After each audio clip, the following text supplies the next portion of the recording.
Gracias por acompañarme en una entrega más del Zumbido del Moscardón. Algo sobre las democracias no ha entendido bien el inquilino de Palacio Nacional. Piensa que transitar de una democracia deliberativa a una democracia participativa es involucrar al pueblo en las decisiones que toma el Ejecutivo Federal, e incluso los órganos autónomos, como la Fiscalía General de la República. Por supuesto que los mexicanos participamos en la democracia, desde el momento en que emitimos un voto a favor de una persona que debe hacerse cargo de la conducción política, social y económica del país. Pero hay casos en que la participación de la sociedad sale sobrando, puesto que no se trata de caprichos sociales, sino simple y llanamente de aplicar la ley con todo su rigor al que la quebrante. Y sobre todo si ese alguien fue electo por el pueblo para gobernarnos. Llámese presidente de la República, llámese senadores, llámese diputados, llámese gobernadores, llámese presidentes municipales. Me pregunto, ¿habrá un mexicano que no quiera que se enjuicie a los expresidentes?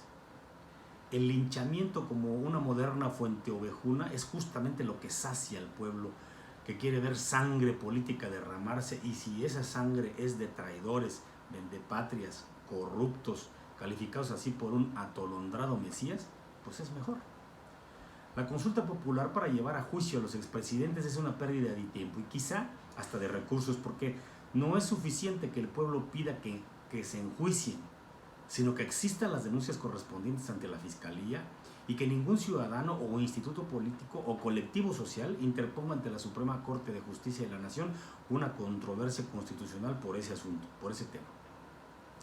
Entonces, la consulta popular para el linchamiento mediático de los expresidentes no es más que otra ocurrencia de don López, que no sabe qué hacer con la presidencia de la República, justamente porque su popularidad va en picada, y según encuestas serias como la de GEA-ISA y Grupo Reforma, ha perdido al menos 22 puntos porcentuales desde que ganó la presidencia a la fecha de aprobación, para colocarse ya muy cerca de la media. Claro que las encuestas de Palacio Nacional dicen que va al 70% de aprobación el señor López, cosa que yo creo que no hay un mexicano que lo crea a estas alturas de la desgracia latinoamericana llamada México. A un día de que presente su segundo informe, don López está reprobado en todo: seguridad, educación, salud, combate a la corrupción, economía, finanzas, etc. Y no hay en el horizonte una luz que pueda sacarlo del túnel de egolatría en el que se ha metido desde que ganó la elección presidencial. Y adivinaron, el informe que presentará mañana será lo mismo que dice en las mañaneras: todo va bien, hemos domado la pandemia, ya no es como antes, ahora no hay corrupción, nos vino como anillo al dedo, en este sexenio se protege a las mujeres, fuchicaca con los conservadores y los corruptos, mi hermano Pío no es corrupto porque no recibió tanto dinero. Los mexicanos tenemos otros datos. Los mexicanos sabemos que hay más de 64,000 muertos por el mal manejo de la pandemia. Sabemos de los más de 56,000 muertos en lo que va del sexenio por el crimen organizado. Sabemos de la estrepitosa caída del Producto Interno Bruto en este semestre de por lo menos 18 puntos porcentuales. Sabemos de los más de 500,000 millones de dólares que han salido del país a causa de la incertidumbre política, para la inversión, por supuesto. Y conocemos la realidad de que para estar como en el último sexenio del priista Enrique Peña Nieto, deberán pasar por lo menos 6 años. Sabemos también que en 2 años el país no ha crecido al 4% como lo prometió don López, y al contrario, ha decrecido, la economía se ha contraído. Sabemos también de por lo menos 6 millones de empleos perdidos debido a la crisis financiera y sanitaria, lo que nos da la certeza de que este es el peor gobierno que ha tenido México, yo diría que en toda su historia, porque ni en los peores momentos, con una guerra mundial en 1914 y con una revolución interna, el Producto Interno Bruto había caído tan bajo.